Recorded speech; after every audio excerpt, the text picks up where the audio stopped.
बाला की शादी। बेटी एक बार चल के लड़के को देख तो लो, मेरा दावा है कि लड़का तुम्हें बहुत पसंद आएगा। बाला बहुत अच्छा लड़का है। हाँ हाँ बेटी, हम लोग तुम्हारे दुश्मन तो नहीं है, किसी अच्छे लड़के से ही तुम्हारी शादी करवाएंगे ना। आखिर तू हमारी इकलौती बेटी है।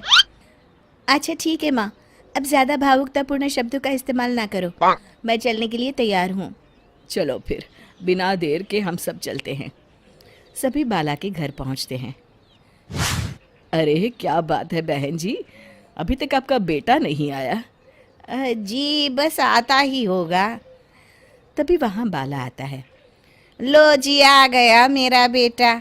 ये लोग तुझे देखने आए हैं और ये इनकी बेटी नम्रता है। बाला के सर पर बिल्कुल बाल नहीं होते। ये देख नम्रता और उसके परिवार वालों की आंखें फटी की फटी रह जाती है। ये तो टकला है। हे भगवान, माँ पिताजी, आप दोनों एक टकले से मेरी शादी करवाने वाले थे। अरे ये तो पूरा उजड़ा चमन है। देखो बेटी, इस तरह किसी का मजाक उड़ाना गलत है। किसी के बारे में इस तरह की बातें नहीं करते। बालों का क्या है, वो तो आते जाते रहते हैं। लड़का टकला है तो क्या हुआ, इंजीनियर है, अच्छा खासा कमाता है। आप चुप रहिए जी, इसकी तरफदारी इसलिए कर रहे हैं क्योंकि आपके भी सर पर बाल नहीं है। मैंने तो आपसे शादी कर ली, मगर मैं अपनी बेटी की शादी एक टकले से बिल्कुल नहीं करवाऊंगी। अरे ये क्या, कब से आप लोगों ने टकला टकला लगा रखा है? और माफ करना, तुम भी कोई हूर की परी नहीं हो। तुम लोग मेरे घर में आकर मेरी ही बेइज्जती कर रहे हो। निकल जाओ यहाँ से। हाँ हाँ तो जा रहे हैं ना, हमें भी यहाँ रुकने का कोई शौक नहीं है। नम्रता और उसके परिवार वाले उठकर वहाँ से जाने लगते हैं। तभी नम्रता का छोटा भाई जाते जाते कहता है, टकला, तेरा बाप टकला। और इस तरह बाला का रिश्ता टूट जाता है। फिर एक दिन सड़क के किनारे एक आदमी घूम घूम कर कंधी बेच रहा होता है। कंधी ले लो, कंधी, एक से बढ़िया एक कंघी ले लो, नए जमाने की कंघी ले लो। अरे भाई ये ले लो। घूमते घूमते वो बाला के पास पहुंच जाता है। अरे भाई साहब, कंधी लोगे क्या? ये लो। तभी उसकी नज़र बाला के सर के ऊपर पड़ती है। अरे माफ़ करना भाई साहब, आप इसे लेकर क्या करोगे? आपके सर पर तो बाल ही नहीं है, आपका तो स्टेडियम पूरा खाली है। चलता हूँ, कंधी ले लो, कंधी ले लो। कंधी वाले की बातें सुनकर बाला को बुरा लगता है। उस समय बाला को ऐसा महसूस होता है कि उसके लिए दुनिया में सबसे कीमती कोई चीज़ अगर है तो वो सिर्फ बाल है। बाला सड़क पर चलते हुए लोगों के बाल बड़े गौर से देखता है। चलते चलते बाला एक मंदिर के पास पहुंच जाता है। हे भगवान, तुमने ये मेरे साथ क्या किया? थोड़े से बाल अगर मुझे दे देते तो तुम्हारा क्या चला जाता? सारी दुनिया मेरा मजाक उड़ाती है। अरे भाई, आज पहला इंसान देख रहा हूँ जो मंदिर आकर भगवान से अपने लिए बाल मांग रहा है। बेटा, भगवान ने तुम्हें सब कुछ तो दिया है, अच्छी सेहत है, अच्छी नौकरी है। लगता है तुम्हारी तबीयत ठीक नहीं है। घर जाओ, सब ठीक हो जाएगा। बाला वहाँ से चला जाता है। घर पहुंचकर बाला खाना खाता है और अपने कमरे में सोने के लिए चला जाता है। फिर सुबह जब बाला सोकर उठता है तो आईने के सामने अपने आप को देखकर हैरान हो जाता है। बाला के सर पर एकदम घने बाल आ जाते हैं। बाला खुशी से झूम उठता है। अरे ये तो चमत्कार हो गया, मेरे सर पर बाल आ गए। लेकिन ये हुआ कैसे? बाला अपने सर पर बाल देखकर खुशी से पागल हो जाता है और अपने घर वालों से जाकर कहता है, माँ जादू हो गया, जादू, मेरे सर पर बाल आ गए, बाल। अरे क्या हो गया, सुबह सुबह चिल्ला क्यों रहा है?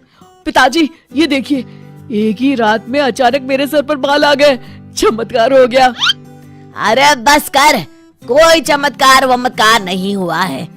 तेरे सर पर ये जो बाल है ना, वो नकली है। रात को मैं तेरे लिए लेकर आया था और जब तू सो रहा था तो मैंने तुझे पहना दिए थे। क्या बात कर रहे हैं पिताजी? कह दीजिए कि ये झूठ है। नहीं बेटा, ये सच है। अरे बाल निकाल कर देख ले, रोज अपने बालों को लेकर दुखी रहता था तू, इसलिए मैं तेरे लिए नकली बाल ले आया। अब ना तुझे कोई टकला नहीं बोलेगा। जा बेटा, जी ले अपनी जिंदगी। अगले दिन बाला अपने दोस्तों के पास जाता है। क्यों रे बब्बन, कैसा है तू? आए, कौन है तू और मुझे क्यों मारा? अबे मैं बाला। ये क्या मजाक है? मेरा दोस्त बाला टकला है। एक मिनट, अरे हाँ रे, तू तो बाला है, लेकिन तेरे सर पर अचानक बाल कैसे आ गए, और वो भी इतने सुंदर? सब भोलेनाथ की कृपा है। भाई मुझे देख, काश मेरे ऊपर भोलेनाथ की कृपा हो जाती। अरे कम बालों की वजह से कोई लड़की शादी नहीं कर रही है। हाँ यार, सही कहा, मेरा भी अब तक यही हाल था। मैं ना कल ही अपनी एक अच्छी सी तस्वीर खिंचवा कर अखबार में शादी का इश्तिहार दे देता हूँ, फिर तो मेरी लाइफ सेट है। चलता हूँ दोस्त। बाला वहाँ से चला जाता है। अगले दिन, माँ, मैं अपनी शादी का इश्तिहार देने वाला हूँ, ये देखो मेरी फोटो। ये तो बहुत अच्छी है बेटा। लेकिन बेटा तेरे बाल तो नकली है, तू क्या झूठ बोलकर शादी करना चाहता है? ये तो गलत बात है। अरे पिताजी, क्या चाहते हैं आप कि मैं जिंदगी भर कुंवारा रहूं? एक बात बताइए, सच बोलकर कौन सी मेरी शादी हो गई? अब झूठ ही सही। वैसे भी अगर एक बार शादी हो गई तब कोई क्या कर लेगा? मैंने फैसला कर लिया है, मैं तो इसी तरह शादी करूंगा। अरे नालायक, तू मेरी बात नहीं मानेगा। ठीक है, जा, जो तेरी मर्जी में आए कर, बाद में मेरे पास वापस मत आना। हाँ हाँ ठीक है, देखी जाएगी। इतना कहकर बाला वहाँ से चला जाता है। कुछ दिनों के बाद इश्तिहार देखकर बाला के घर में लड़की वाले उसे देखने आते हैं और उसे देखकर,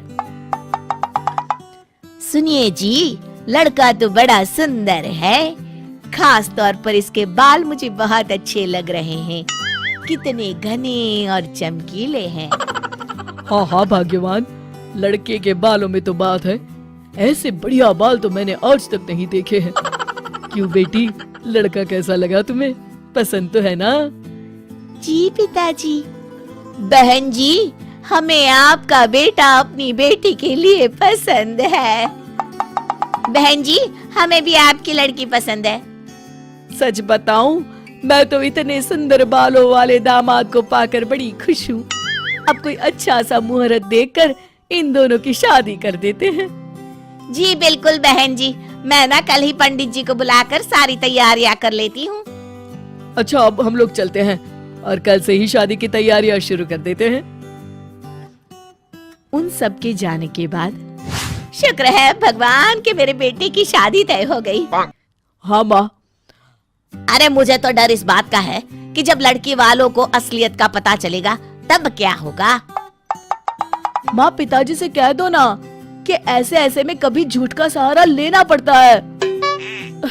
मैं अभी बाहर जा रहा हूँ। आखिरकार कुछ दिनों के बाद शादी का दिन आ जाता है। भाई मान गए तुझे और तेरी किस्मत को, कितनी सुंदर बीवी मिली है तुझे।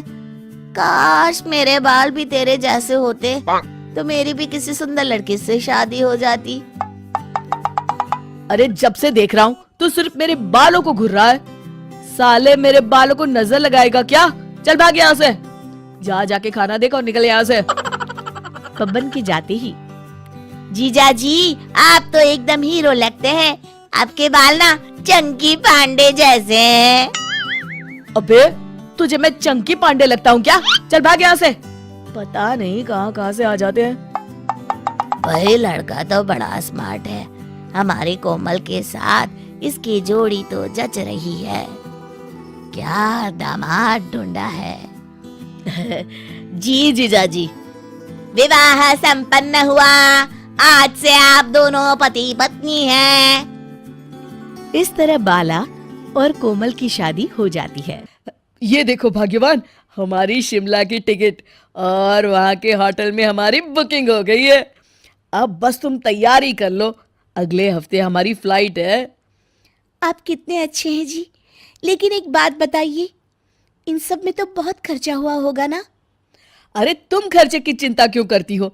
आखिर मैं तुम्हारे लिए ही तो कमा रहा हूँ। चलो जल्दी से मुझे नाश्ता दे दो, मुझे ऑफिस जाना है। आप बैठिए, मैं अभी लेकर आती हूँ। तभी बब्बन दरवाजे पर आकर बाला को आवाज देता है। अरे ओ बाला भाई, अरे ओ बाला, कहाँ है भाई, जरा बाहर तो आना। अरे बब्बर तू, बाला अपने कमरे में है, तू बैठ, बाला अभी आता होगा। बैठने का टाइम नहीं है आंटी, अब बाला को बुलाइए ना, जरूरी काम है। तभी बाला वहां आ जाता है। अरे बब्बन तू इतने सवेरे सवेरे, बोल क्या काम है? और ये आदमी कौन है तेरे साथ? अभी बताता हूँ। देखिए डॉक्टर साहब, ये मेरा दोस्त है। मुझे ना मेरे सर पर इसकी तरह ही घने और सुंदर बाल चाहिए। मुझे इनके बालों को चेक करना पड़ेगा। हे भगवान, मर गया रे, अब क्या करूं? ये डॉक्टर का बच्चा मेरे बाल चेक करेगा तो सबको पता चल जाएगा कि मेरे बाल नकली है। अरे कमीने बब्बन, तेरा सत्यानाश हो। क्या हुआ बाला, क्या सोच रहा है? अरे बब्बन, तू भी बड़ा अजीब है। हाँ, ये सब क्या बेकार के काम करते रहता है। देख, मुझे ऑफिस जाने में देर हो रही है। अरे इतनी भी क्या जल्दी है, बस डॉक्टर साहब अभी तेरे बाल चेक कर लेंगे। अरे आपकी इतने सुंदर बाल हैं, इन्हें चेक करने दीजिए ना। मर गया रे, ये भी यहाँ आ गई। अब तो मैं गया काम से। नहीं नहीं, मुझे अपने बाल नहीं चेक करवाने। तुम जाओ अपने कमरे में। सुनो बब्बन, मुझे लगता है कुछ तो गड़बड़ है। हो ना हो जरूर इसके बाल नकली है और इसीलिए ये इतने नखरे कर रहा है। हाँ डॉक्टर, मुझे भी ऐसा ही लगता है। रुकिए, मैं कुछ करता हूँ। अरे बाला, तू भी यार, इतनी छोटी बात में कितने नखरे कर रहा है। ला, डॉक्टर साहब को अपने बाल दिखा। अरे नहीं नहीं। अरे बस कर, क्या लड़कियों की तरह नखरे कर रहा है। आइए आइए डॉक्टर साहब। अरे नहीं नहीं, दूर हट। खबरदार, अगर किसी ने मेरे बालों को हाथ लगाया है। अरे ये तो हद हो गई, आप सच में बहुत नौटंकी कर रहे हैं। अब तो मुझे सच जानना ही है। बब्बन बाला को पीछे से पकड़ लेता है।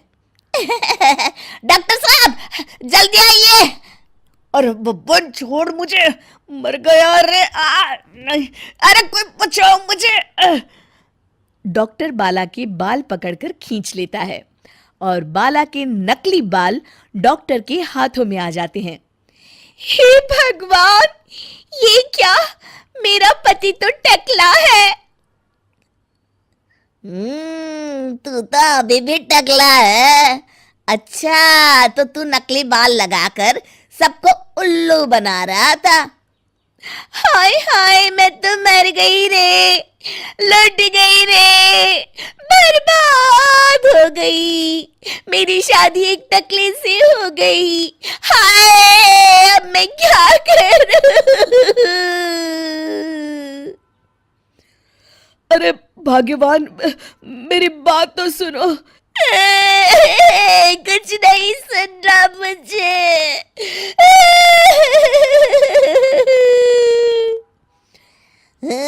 चलिए डॉक्टर साहब, अब हमारा यहाँ कोई काम नहीं।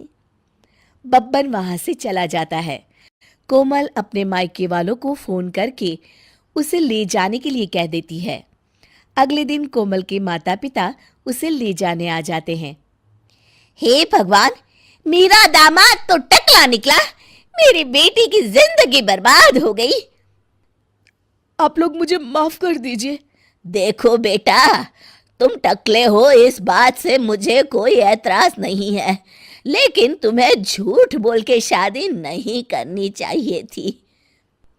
माँ, पिताजी, आप लोग मुझे यहाँ से बस ले चलिए। एक गंजे के साथ मैं अपनी जिंदगी नहीं बिताने वाली। कोमल, मुझे एक बात बताओ, बाला ने कभी तुम्हें कोई तकलीफ दी है या तुम्हारे साथ कभी किसी प्रकार का दुर्व्यवहार किया है? जहाँ तक मुझे लगता है इसने हमेशा तुम्हें खुश रखा है। क्यों, सच है ना? जी पिताजी, सच है। मैं जानता था मेरा दामाद गलत नहीं है। और रही बात बालों की, तो एक बात बताओ बेटी, शादी के बाद अगर इसके बाल झड़ जाते और ये टकला हो जाता, तो क्या तुम इसे छोड़कर चली जाती? नहीं नहीं, कभी नहीं। बस लो जी, हो गया फैसला। हमारी बेटी जानती है उसे क्या करना है। चलो हम लोग चलते हैं अब। इस तरह कोमल अपने पिताजी की बात समझ जाती है और बाला के साथ बिना किसी शिकायत के राजी खुशी रहने लगती है।